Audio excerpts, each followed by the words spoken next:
Comprendre la joie de vivre pour Dieu.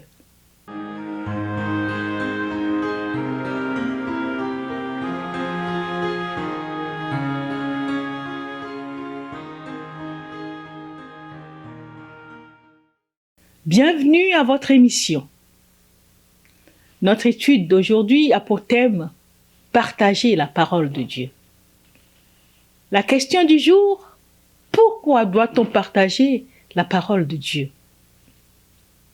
L'aliénation de l'homme dans le jardin d'Éden l'a amené à s'éloigner progressivement de Dieu et de ce fait à s'enfoncer dans les ténèbres. Petit à petit, l'image de Dieu s'est ternie dans son imagination. Et il a commencé à rendre un culte aux choses créées plutôt que de rendre un culte au Créateur.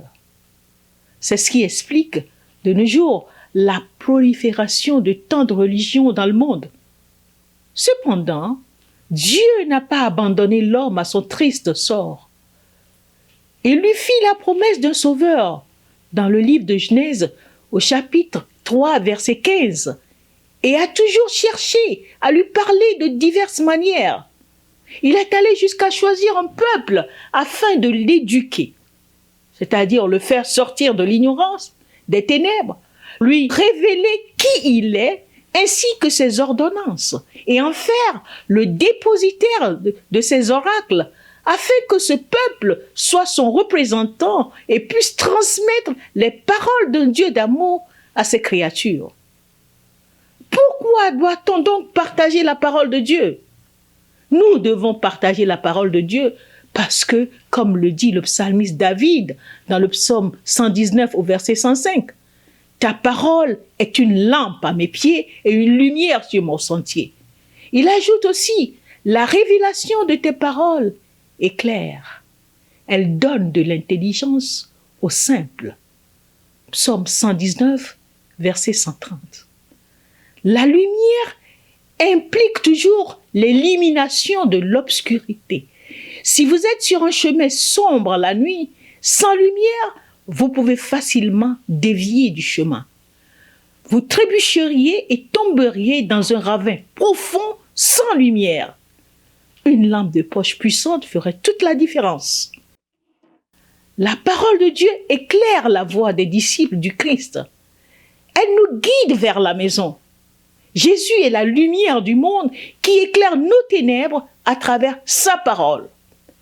Quand nous partageons la parole de Dieu avec les autres, elle dissipe l'obscurité dans laquelle Satan a enveloppé leur vie et éclaire leur chemin vers le royaume de Dieu.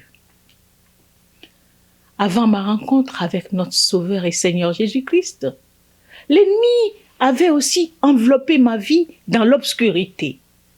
Ma vie était sans joie, terne, triste. Je ne souriais presque jamais. J'avais toujours la mine renfrognée. Je me rappelle que 2 personnes différentes m'ont arrêté pour me demander pourquoi je ne souriais jamais. J'avais toujours un air grave. Une autre fois, après la proclamation des résultats de nos examens finaux, nous avions organisé une surprise party. Et alors que nous étions en train de danser, mon cavalier avait dit quelque chose qui m'avait fait sourire.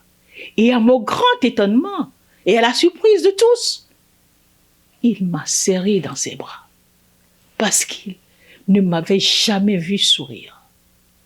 Vous comprenez donc à quel point ma vie était triste. Mais grâce à la parole de Dieu, Jésus est entré dans ma vie. Il a vu ma souffrance et près de moi, il est venu s'asseoir. Ma vie a changé. Les ténèbres ont été dissipées et ma vie inondée de joie. Aujourd'hui, je souris, je ris même aux éclats. N'est-ce pas une bonne nouvelle que je dois partager avec les autres? Pourquoi partager la parole de Dieu? Chers amis, la bonne nouvelle, c'est le partage. C'est vraiment merveilleux de partager une bonne nouvelle avec les autres. Mais la meilleure nouvelle dans l'univers entier est l'histoire de Jésus-Christ. Quand nous découvrons de nouvelles perspectives dans sa parole sur le salut en Christ, nos cœurs débordent de joie et nous avons envie de dire à quelqu'un d'autre: quand les autorités religieuses essayèrent d'arrêter la prédication des apôtres, Pierre déclara « Car nous ne pouvons pas ne pas parler de ce que nous avons vu et entendu. » Acte 4, verset 20. Dès qu'on a appris à connaître Jésus, on éprouve le besoin impérieux de parler à d'autres de l'ami précieux qu'on a trouvé. La vérité qui sauve et sanctifie ne peut rester renfermée dans le cœur. Dans Romains, chapitre 1, versets 14 à 16, Paul a écrit « Je me dois aux Grecs et aux barbares, aux savants et aux ignorants. Ainsi, j'ai un vif désir de vous annoncer aussi l'Évangile, à vous qui êtes à Rome. Car je n'ai pas honte de l'Évangile. C'est une puissance de Dieu pour le salut de quiconque croit. Le juif premièrement, puis du grec. » L'apôtre Paul ne s'est jamais lassé de raconter son histoire de conversion. Son cœur débordait de joie en Jésus. Pour lui, la bonne nouvelle consistait à partager et il ne pouvait pas se taire. Cher ami, veux-tu connaître la parole de Dieu et la partager aussi? Alors joins-toi à moi pour la prière. Notre Père et notre Dieu, merci. Merci pour cette bonne nouvelle du salut en Jésus-Christ.